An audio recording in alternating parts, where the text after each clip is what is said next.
नमस्कार मित्रांनो, मी दीपक वळवी. मित्रांनो, आजच्या या व्हिडिओत आपण पाहणार आहोत शाळा व्यवस्थापन समिती सभा प्रोसिडिंग लेखन व इतिवृत्त लेखन.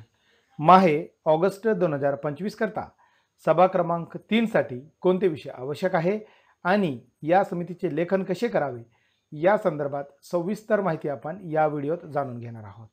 त्याआधी मित्रांनो, आपण जर या चॅनलला नवीन असाल तर लाईक करा, शेअर करा आणि सबस्क्राईब करायला विसरू नका.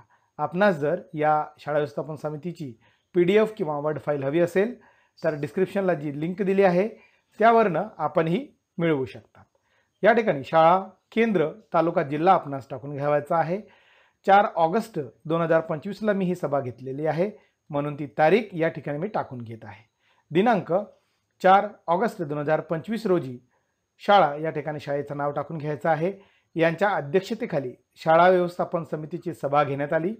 सदर सभेसाठी श्री टिंबटिंब शाळेचे मुख्याध्यापक उपस्थित होते.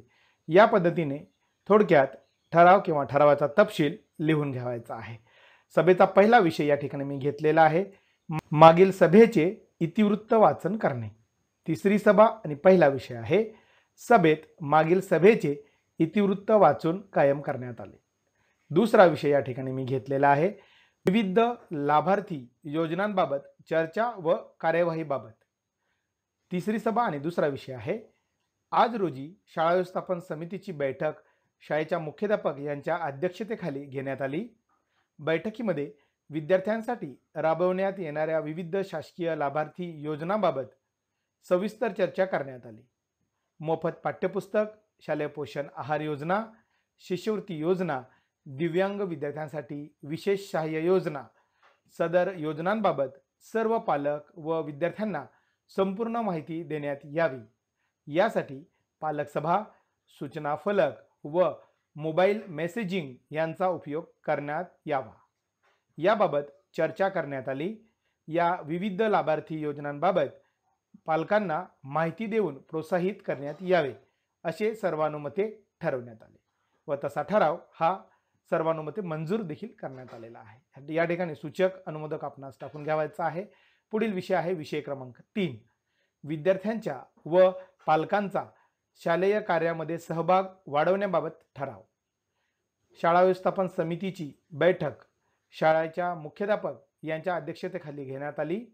या बैठकीत विद्यार्थ्यांच्या व पालकांच्या शालेय कार्यामधील सहभागाबाबत सविस्तर चर्चा करण्यात आली. विद्यार्थ्यांच्या सर्वांगीण विकास साधण्यासाठी व शाळेचा शैक्षणिक दर्जा वाढवण्यासाठी पालक व विद्यार्थ्यांच्या शाळेच्या विविध उपक्रमामध्ये सहभाग अत्यंत आवश्यक आहे.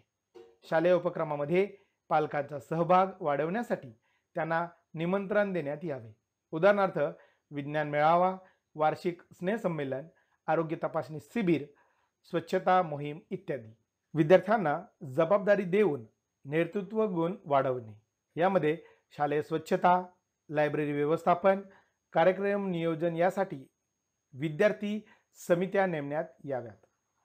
पालक दिन किंवा मुलांचे प्रदर्शन यासारख्या विशेष कार्यक्रमांचे आयोजन करून पालकांना मुलांच्या प्रगतीबाबत प्रत्यक्ष अनुभव देता यावा.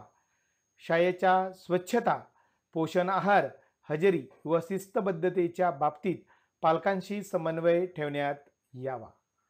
शाळेतील स्वयंसेवी सेवा किंवा सहकार्य देणाऱ्या पालकांची यादी तयार करण्यात यावी आणि गरजेनुसार त्यांचा उपयोग केला जावा असे आजच्या या सभेत ठरवण्यात आले व तसा ठराव हा मंजूर करण्यात आलेला आहे.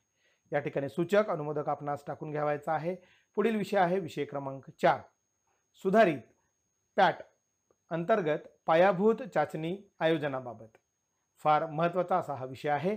4 नंबरचा, राज्य शैक्षणिक संशोधन व प्रशिक्षण परिषद म्हणजेच NCERT व शिक्षण विभागाच्या सूचनेनुसार विद्यार्थ्यांचे मूलभूत शैक्षणिक कौशल्य म्हणजेच वाचन, लेखन आणि गणिताच्या क्रिया आहेत त्या तपासण्यासाठी सुधारित पॅट अंतर्गत पायाभूत चाचणी घेतली जाणार आहे.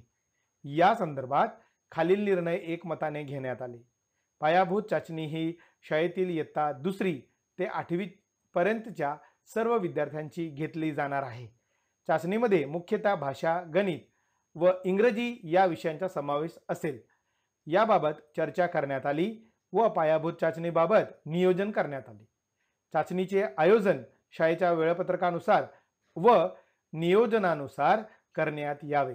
तसेच चाचणीची तपासणी, मूल्यमापन व नोंद शासनाच्या निर्देशानुसार वेळेत पूर्ण करण्यात यावी. निकाल नोंद करण्यात यावा. पालकांना चाचणीविषयी माहिती देण्यासाठी पत्रके, पालक सभा, नोटीस किंवा फलकाचा वापर करण्यात यावा. या सर्व विषयावर सखोल चर्चा करून ठराव मंजूर करण्यात आलेला आहे. सूचक अनुमोदक या ठिकाणी टाकून घ्यावायचा आहे. पुढील विषय आहे विषय क्रमांक 5, शालेय पोषण आहार बाबत चर्चा. 5 नंबरचा हा विषय आहे. शालेय पोषण आहार योजना ही विद्यार्थ्यांच्या पोषणासाठी व नियमित शालेय उपस्थितीसाठी अत्यंत महत्त्वाची आहे. सदर योजनेच्या प्रभावी अंमलबजावणीसाठी शाळा व्यवस्थापन समितीने पुढील प्रमाणे निर्णय एकमताने घेतला. शाळेत दररोज गरम, स्वच्छ व पोषक आहार विद्यार्थ्यांना देण्यात यावा याची दक्षता घेण्यात यावी. आहाराच्या दर्जाची नियमित तपासणी करण्यासाठी शाळा व्यवस्थापन समितीच्या सदस्यांपैकी 2 सदस्यांची निरीक्षण समिती गठीत करण्यात यावी. हे सदस्य दर आठवड्याला निरीक्षण अहवाल नोंदवतील. आहार यादी म्हणजेच मेनू शासनाने दिलेल्या नमुन्यानुसार पाळली जात आहे का हे नियमित तपासले जाईल. अन्न बनवणाऱ्या स्वयंपाकीचे आरोग्य, स्वच्छता व वेळेचे पालन यावर देखरेख ठेवण्यात यावी. विद्यार्थ्यांचे व पालकांचे अभिप्राय दरमहा एकदा घेतले जातील. त्यानुसार आवश्यक त्या सुधारणा सुचवण्यात येतील. अन्नधान्याचे स्टॉक रजिस्टर, वितरण नोंद व स्वच्छतेच्या नोंदी यांचे नियमित अद्ययावत लेखाजोखा ठेवण्यात यावा.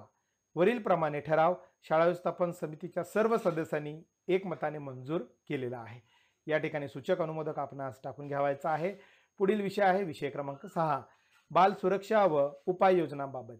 6 नंबरचा हा देखील विषय आहे. शाळा ही विद्यार्थ्यांसाठी सुरक्षित, समजून घेणारी आणि संवेदनशील जागा असावी. यासाठी बालकांचा संरक्षण अधिकार अधिनियम, पोक्सो ॲक्ट, बाल हक्काबाबतच्या मार्गदर्शक सूचनानुसार व शिक्षण विभागाच्या निर्देशनानुसार खालील निर्णय एकमताने मंजूर करण्यात आला. शाळेतील संपूर्ण परिसर सुरक्षित व स्वच्छ ठेवण्यात यावा. आपत्ती व्यवस्थापन व प्रथमोपचार प्रशिक्षण शाळेतील शिक्षक व विद्यार्थ्यांसाठी घेतले जावे. शाळेमध्ये कोणताही आक्षेपार्ह, भेदभाव करणारा किंवा अपमानास्पद प्रकार घडू नये यासाठी शिक्षक व कर्मचाऱ्यांना सजग राहण्याचे निर्देश देण्यात यावे. बाल संरक्षण धोरणांची प्रत शाळेच्या मुख्य फलकावर लावावी. सर्व पालक व शिक्षकांना या धोरणाची माहिती देण्यात यावी. वरील प्रमाणे ठराव शाळा व्यवस्थापन समितीच्या सर्व सदस्यांनी एकमताने मंजूर केला आणि या ठिकाणी सूचक अनुमोदक आपणास टाकून घ्यावायचा आहे. 7 नंबरचा विषय आहे. 15 ऑगस्टच्या ग्रामसभेमध्ये शाळेच्या मागण्या मांडण्यासाठी शाळा विकास आराखडा निश्चित करणे. शाळेच्या शैक्षणिक, भौतिक व प्रशासकीय गरजानुसार शाळा विकास आराखडा तयार करून तो ग्रामसभेत सादर केला जाणार आहे. यासाठी खालील निर्णय सर्वानुमते मंजूर करण्यात आला. खालीलप्रमाणे प्राथमिक गरजा व मागण्या आराखड्यात समाविष्ट करण्यात आलेल्या आहे. त्या पुन्हा समितीपुढे वाचन करण्यात आल्या. यामध्ये वर्गखोलीची दुरुस्ती आहे, नवीन इमारतीची गरज आहे, पिण्याच्या पाण्याची सोय आहे, शौचालये, संगणक आहे, डिजिटल शिक्षणाची सुविधा आहे, खेळाची साधने आहेत, लायब्ररी आहे, विज्ञान प्रयोगशाळा आहेत, शाळेभोवती कंपाऊंड आहे, सुरक्षित भिंत आहे, अपंग विद्यार्थ्यांसाठी सुविधा आहे. या आराखड्याचे लेखी सादरीकरण ग्रामसभेसाठी तयार करण्यात यावे. त्यामध्ये मागण्या, त्याची कारणमीमांसा व अंदाजे खर्च नमूद करण्यात यावा असे ठरवण्यात आले. शाळा व्यवस्थापन समितीतील काही सदस्य 15 ऑगस्टच्या ग्रामसभेला उपस्थित राहून हा आराखडा सादर करतील. असे वरील प्रमाणे ठराव शाळा व्यवस्थापन समितीने एकमताने मंजूर केला. या ठिकाणी सूचक अनुमोदक आपणास टाकून घ्यायचा आहे. आपणास जर 1-2 विषय आवश्यक वाटत असेल आपण टाकून घ्यायचा आहे. मी शेवटचा विषय या ठिकाणी घेतला आहे, ऐन वेळेस उपस्थित होणारे विषय. ऐन वेळेसच्या विषयावर सखोल चर्चा करून श्री टिंबटिंब यांनी सभेस उपस्थित सर्व सदस्यांचे आभार व्यक्त केले. अशा पद्धतीने खेळीमेळीच्या वातावरणात अध्यक्ष यांच्या संमतीने सभा संपन्न झाली असे घोषित करण्यात आले. या ठिकाणी सभेस उपस्थित सदस्य यांचे नाव, पदनाम आणि स्वाक्षरी घ्यायची आहे. या पद्धतीने माहे ऑगस्ट 2025 करता शाळा व्यवस्थापन समितीचे प्रोसिडिंगचे लेखन करण्यात आलेले आहे. आपणास व्हिडिओ आवडला असेल लाईक करा, शेअर करा आणि सबस्क्राईब करायला विसरू नका. धन्यवाद.